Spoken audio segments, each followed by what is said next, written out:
Today we are looking at possible gametes and their viability based on the chromosomes in an inversion loop with a crossover event taking place. Here are our first individual's chromosomes depicted with cables representing them moving forward.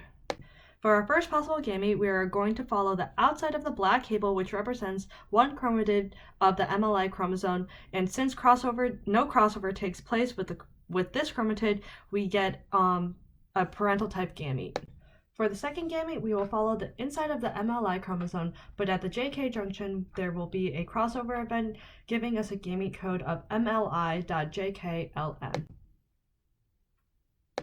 For gamete 3, we will follow the inside of the GHI chromosome. This gamete will also be a parental type since no crossover occurs with this chromatid, and it will have a code of GHI.JKLM.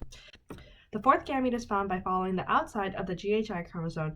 Here we will see a crossover event at the JK junction, so the gamete will be GHI-JK-HG. So here you will see our 4 possible gametes for individual 1, but since gametes 2 and 4 have replicated sections / missing DNA, they will not be viable moving. So for our second individual, we have a different set of chromosomes depicted here, again represented by cables with labeled loci. You will see these chromosomes are actually the reciprocals of one another and how that affects the gametes produced. To find the gametes, we will use the same process as before with our inversion loop and a crossover event at the JK junction.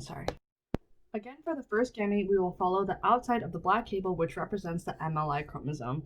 No crossover occurs at this chromatid, so the gamete will be a parental type reading MLI-JKHG. For our second gamete, we will follow the inside of the MLI chromosome, and we will see a crossover happen. However, due to the chromosomes being reciprocal and lined up with the inversion loop, gamete 1 and 2 will be exactly the same. So to reiterate, the crossover produces gametes that are identical and both viable, and oops, spoiler alert, we will see the same thing happen with our second chromosome. For our third gamete, we will follow the green wire all the way around, representing the GHKJ chromosome, to get a gamete that reads GHJK.ILM, making it a parental type because no crossover event occurs. The fourth gamete will start on the inside of the black cable and will experience a crossover event, producing again a GHKJ.ILM gamete.